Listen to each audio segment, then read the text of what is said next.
les sulfites, puisque c'est un sujet qui préoccupe tout le monde, on en retrouve dans tous les vins. C'est un composé qui se crée naturellement. Alors il y a des vins où il y en a plus, il y a des vins où il y en a moins. Les 9 allergènes alimentaires les plus puissants, et effectivement c'est les sulfites qui sont responsables de ces fameux maux de tête que tout le monde a quand on boit trop de vin blanc.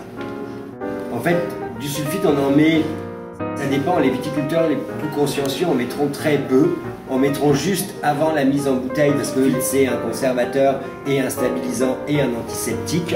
Donc on va en mettre pour le transport parce qu'on sait qu'en cas de transport, les vins ne sont pas obligatoirement stables.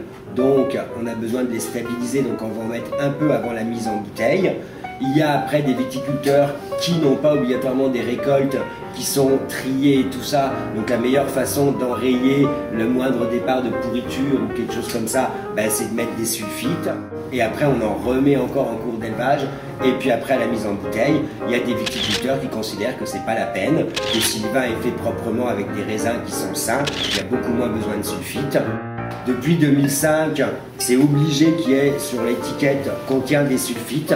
C'est une norme européenne, sauf que c'est un peu ridicule et un peu réducteur parce que cette norme elle est obligatoire à partir du moment où on en a 10 mg par litre. Aujourd'hui, même le test pour doser les sulfites n'est pas fiable à 10 mg près.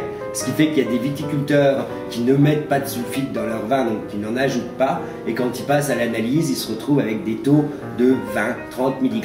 Ils sont obligés de mettre contient des sulfites, mais après ça, ils écrivent sans soufre ajouté.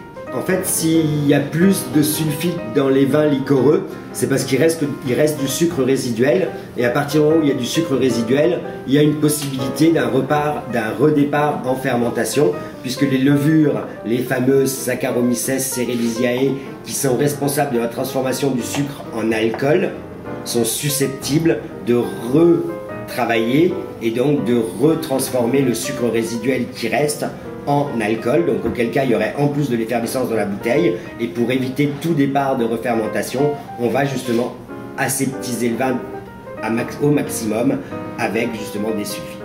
On connaît le taux d'alcool, mais on ne connaît pas le taux de sulfite, et moi je pense que ça aurait été important justement de le mettre sur la bouteille.